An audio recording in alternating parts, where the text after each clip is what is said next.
जय माता की। मैं टिम्मी अंकल आपका टिम्मी ब्लॉग में एक बारी फिर स्वागत अभिनंदन करता हूं और शारदीय नवरात्रि के दूसरे नवरात्रि की आप सबको हार्दिक शुभकामनाएं देता हूं। माता रानी आपकी सभी मनोकामनाएं पूर्ण करें। आज मैं आपको शारदीय नवरात्रि के दूसरे दिन की पूजा अर्चना और माँ के स्वरूप के बारे में बताऊंगा। प्लीज़ ध्यान से सुने। आशा करता हूँ आपको ये जानकारी पसंद आएगी। प्लीज़ ब्लॉग को लाइक किया करें, सब्सक्राइब किया करें, शेयर किया कीजिए और कमेंट्स बॉक्स में जय माता की अवश्य लिखें। दूसरे दिन माँ का द्वितीय स्वरूप माँ ब्रह्मचारिणी की पूजा अर्चना की जाती है। माँ ब्रह्मचारिणी दुष्टों को सन्मार्ग दिखाने वाली है, यानी कि दुष्ट बुद्धि को ठीक करने वाली है। नवरात्रि के दूसरे दिन माँ के द्वितीय स्वरूप ब्रह्मचारिणी की पूजा अर्चना की जाती है। माँ ब्रह्मचारिणी दुष्टों को सन्मार्ग दिखाने वाली है।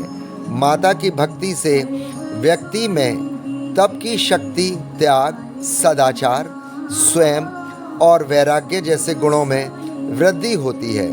माँ ब्रह्मचारिणी का पूजा अर्चना करने से आलस्य, अहंकार, लोभ, असत्य, स्वार्थ व ईर्ष्या जैसी इंसान के अंदर जो दुष्ट प्रवृत्तियाँ होती हैं वह दूर हो जाती हैं। माँ का स्मरण करने से एकाग्रता एवं स्थिरता आती है। साथ ही बुद्धि, विवेक व धैर्य में वृद्धि होती है। माँ का स्वरूप अत्यंत तेजमय और भव्य है। नवरात्र के दूसरे दिन साधक को मन चक्र में स्थित रहता है। माँ ब्रह्मचारिणी ने भगवान शिव को पति के रूप में पाने के लिए कठोर तपस्या की थी। इस कारण माँ को ब्रह्मचारिणी एवं तपस्चारिणी भी कहा जाता है। अब मैं माँ का पूजा विधि कैसे करना है वो सुनिए। इस दिन सुबह उठकर जल्दी प्रातःकाल जैसे स्नान कर लें।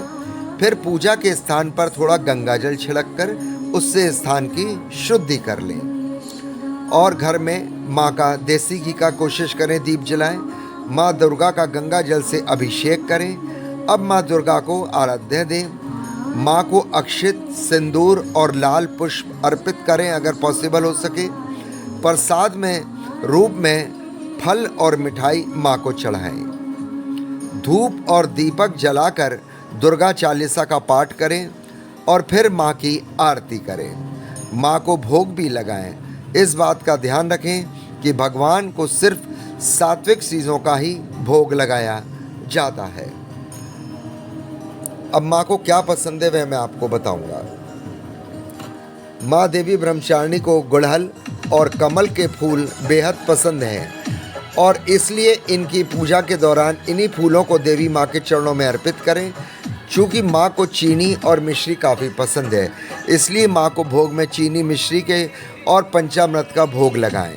माँ ब्रह्मचारिणी को दूध और दूध से बने व्यंजन भी अति प्रसन्न है, इसलिए आप दूध के बने व्यंजनों को भी माँ को भोग लगा सकते हैं।